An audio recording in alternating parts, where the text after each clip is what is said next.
अस्सलाम वालेकुम दोस्तों, प्रवासी को लेकर के कुछ इम्पोर्टेंट अपडेट है। तो दोस्तों आज के इस वीडियो में देख लेते हैं। जो सबसे पहली अपडेट है दोस्तों, बता दें कि जो लोग भी इंडिया से पाकिस्तान से अगर सऊदी अरबिया के लिए जाना चाहते हैं तो उनके लिए बहुत ही अच्छा अपडेट है।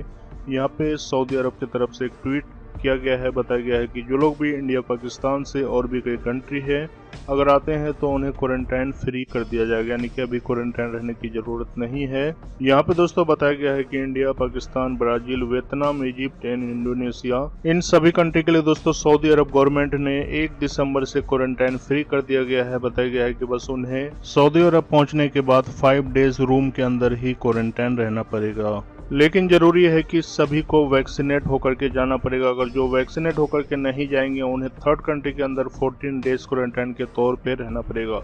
तो दोस्तों ये एक अच्छी अपडेट है उन सभी के लिए जो लोग भी अभी सऊदी अरबिया जाना चाहते हैं। उसके बाद दोस्तों देख लेते हैं यहाँ पे कुवैत से जो अगली अपडेट है। बता दें कि उन सभी प्रवासी के लिए है जिनका एज 60 प्लस है, यानी कि 60 साल से ऊपर है, उनको लेकर के एक अपडेट आया है। जैसे कि दोस्तों आप यहाँ पे देख सकते हैं, एक्सपर्ट्स अबव 60 टू पे KD 1000 रेजिडेंस रेनुअल फी पर ईयर। फाइनली दोस्तों यहाँ पे रिजल्ट ये आया है कि बताया गया है कि जिसका भी एज 60 से ऊपर है वो लोग अपना इकामा को रेनुअल करवा सकते हैं, चाहे उनके पास कोई भी डिग्री है या नहीं है।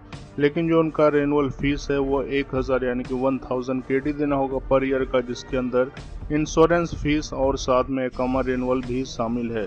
तो दोस्तों ये लेटेस्ट अपडेट है कुवैत मिनिस्ट्री को लेकर के, जिसका भी एज 60 प्लस है।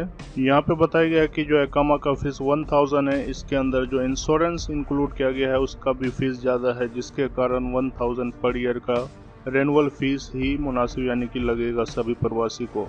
कुवैत से अगली अपडेट दोस्तों बता दें कि कुवैत के अंदर जो भी ड्राइवर है उनके लिए काफ़ी इंपॉर्टेंट अपडेट है। यहाँ पे कुवैत मिनिस्ट्री की तरफ से बताया गया है कि जैसे कि दोस्तों कुवैत के अंदर एक कुवैत मोबाइल आईडी, जो कि कुवैत के अंदर एक डिजिटल बहुत बड़ा प्लेटफॉर्म बन गया है। चाहे आप इंडिया से आते हो, यानी कि ट्रेवल को लेकर के भी, और आपका जो सिविल आईडी है, लाइसेंस है, सबको इसके अंदर रजिस्टर्ड करने का ऑप्शन दे दिया गया है। अगर आपके पास सिविल आईडी नहीं है तो कुवैत मोबाइल आईडी से काम चला सकते हैं।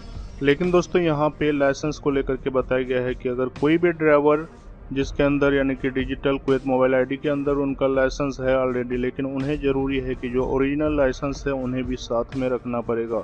अगर नहीं पाएगा तो उसके ऊपर फाइन भी लगाया जा सकता है। जैसे कि दोस्तों आप यहाँ पे देख सकते हैं, ये लेटेस्ट अपडेट है, carry your driving licence even if you have your digital licence on Kuwait mobile ID app. ये कानून दोस्तों उन सभी के लिए लागू होता है, चाहे वो ड्राइवर हो या फिर पर्सनल घर पे गाड़ी चलाते हो या फिर यहाँ का सिटीजन हो। उन सभी को जो कुवैत का ओरिजिनल लाइसेंस है वो साथ में रखना पड़ेगा।